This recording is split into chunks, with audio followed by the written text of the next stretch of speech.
All right, let's get back to the interview. All right, I don't know how to handle all these comments. I feel bad if I don't read all of them. So let's keep going. What is Kamala talking about? I'll go back. Working around the clock, trying to hold it all together. Madam Vice President. To ensure that no future harm would occur. And this election in 20 days will determine whether we have a president of the United States who actually cares more about fixing a problem, even if it is not to their political advantage in an election, because there was a solution, Brett. Madam Vice President, it was a policy decision in the early part of your administration. I will let one of the mothers talk about it. Take a listen. Because of the Biden-Harris administration open border policies catch and release, they were enrolled in the Alternatives to Detention program. This meant that they were released into the United States. It was not even a full 3 weeks later that they would take my daughter, Jocelyn Nungare's life. I believe the Biden-Harris administration open border policies are responsible for the death of my daughter. That's the early days. So do you owe them an apology is what I'm saying. I will tell you that I am so sorry for her loss. I'm so sorry for her loss.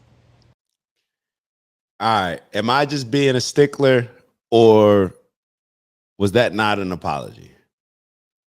And I'm not saying that she has to apologize, but it's the appearance. Like, it's always the half stepping for me. It's like, I'm so sorry for your loss is not apologizing or taking accountability and responsibility for playing a role in it. Or am I missing that? Sincerely. Sincerely. But let's talk about what is happening right now with an individual who does not want to participate in solutions. Let's talk about that as well. But do you want to answer in all fairness? There's a mother of a child. She said that the person who killed her child was released, and 3 weeks later, that's when they killed her child.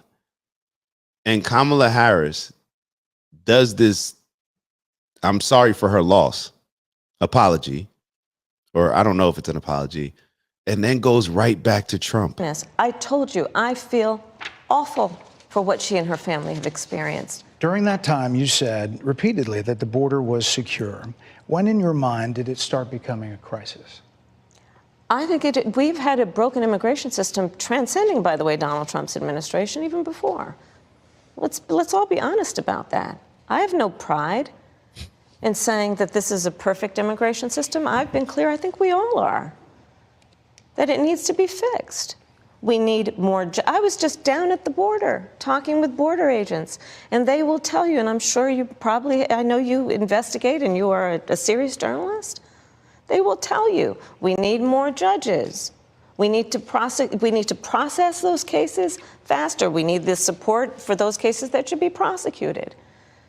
They need. Why do we need those things, ma'am? Like, I think that's what we're reaching for. That's what we're trying to get you to acknowledge. Why do we need them? And Ant, what did I tell you the other day when I had my epiphany? When you throw that button there, man, let's keep going. Let's keep going. More resources, and Congress ultimately is the only place that's going to get fixed, Brett. Well, that's how this system works. That's the premise of this question. But there were that's how the 90 system plus works. executive orders that were rescinded in the first days. Many of those were Trump border policies. I'm not going to stay here because there's other things to talk about, but you frequently talk to the Border Patrol Union for support of that bipartisan bill, and they did. They supported it. But they also just endorsed Donald Trump and said, you've been, quote, a failure with border security. Why do you think they said that? I think they're frustrated, and I get it. They want support.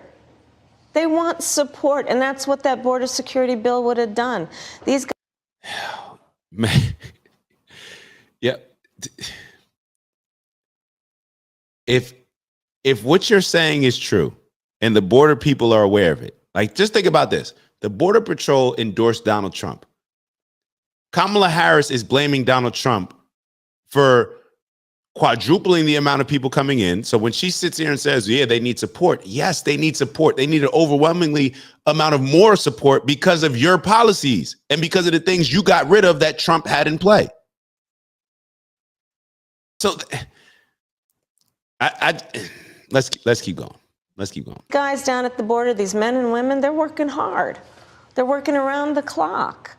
I get. And why would they support Donald Trump still if they really believe the people at the border know what's going on? So if they really believe that this bipartisan bill that Kamala Harris always touts as this would have solved the problem and Donald Trump wants to run on the problem instead of solving the problem. If that was the case, are the Border Patrol people just silly? Like, do they just not understand the issues as much as you, who's only been there once, maybe I think in the last few weeks?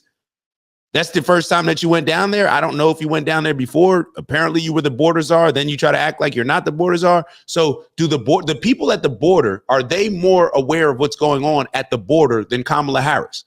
So if they're supporting Donald Trump, what does that say not only about her leadership overall, what does that say about this bipartisan bill that she supposedly was going to pass, that they actually said, apparently they said that, hey, we'll take it. What does that say that they are endorsing Donald Trump? And she's giving, yeah, I get it. They're frustrated. Get it. There's a lot of people that look back at what you said in 2019 when you first ran for president. And there have been changes, and you've talked about some of them. When it comes to immigration, you supported allowing immigrants in the country illegally to apply for driver's license, to qualify for free tuition at universities, to be enrolled in free health care. Do you still support those things? Listen, that was 5 years ago, and I'm very clear that I will follow the law. I have made that statement over and over again, and as Vice President of the United States, that's exactly what I've done, not to mention before. If that's the case, you chose a running mate, Tim Walz, governor of Minnesota, who signed those very things into state law. So do you support that? I got to run that back. Hold on. I got to run back that entire exchange. And I'm very healthcare to qualify for allowing immigrants. There's a lot of people that look back at what you said in 2019 when you first ran for president. And there have been changes, and you've talked about some of them. When it comes to immigration, you supported allowing immigrants in the country illegally to apply for driver's license, to qualify for free tuition at universities, to be enrolled in free health care. Do you still support those things? Listen. And know who's paying for those things. That was 5 years ago, and I'm very clear that I will follow the law. I have made that statement over and over again, and as Vice President of the United States, that's exactly what I've done, not to mention before. Ma'am, you are making policies. This is insane. She's running for president saying, hey, I'm going to follow the law. Like that's real. Okay, so then anybody can run. We need people in play that are going to adjust certain things that need adjusting, to change and destroy certain things that need to be changed and destroyed, and to implement new policies that put us in a better place as a country. And she's over here hiding behind, yeah, I'm going to follow the law. You know, I've been very clear on where I stand. No, if you thought that way 5 years ago, explain where you are now and explain why you got from where you were 5 years ago to now. Is that unreasonable? If that's the case, you chose a running mate, Tim Walz, governor of Minnesota, who signed those very things into state law. So do you support that? Queez got him. We are very clear, and I am very clear, as is Tim Walz, that we must support and enforce federal law, and that is exactly what we will do. So decriminalizing border crossings, like you said in 2019. I do not believe in decriminalizing border crossings, and I've not done that as vice president. I will not do that as president. So these are. This is the problem with all of this. This is the problem with all this. When it's in her best interest, she disassociates with the current administration. He just said that just like she was against fracking, and because Joe Biden was with fracking, you know, after she became his vice president, she said, oh, well, Joe Biden's not going to end fracking. He's asking her how she felt about something in 2019, when it was her voicing how she felt about things, not her being part of another administration and being the vice president to Joe Biden's presidency. So the reason why we're asking these questions, and the reason why, well, he's asking these questions and I want to know the questions, and I assume all of y'all want to know as well, is because once she's the person that's now in power to make the executive orders, to implement a lot of the policies that may be aligned with how she thought, we're questioning those things. Because now, even in this interview, she said that her presidency will not be a continuation of the Biden presidency. So if that's the case, are you going to do what Bernie Sanders said you were going to do? Just use whatever talking points you need to in order to gain the support from people and to ease them and to appeal to more moderates. But then once you get in office, are you going to be more extreme based on how your personal views came out when you were not tied to President Biden? Solutions that you've had. No, but let's be very clear. I'm the only person who's running for president who has prosecuted transnational criminal organizations, from the Sinaloa cartel to the Guadalajara cartel, to people who have trafficked in guns, drugs, and human beings. I have spent a significant part of my career going after people who present a threat to the safety of the American people and cross our border with the intent of doing us harm and cross our border illegally. And I will do that work as vice president. I take that work quite seriously. It's Dak. Just want to thank you for checking out our video and visiting the OG Network. If you enjoyed the video, please make sure that you give us a like.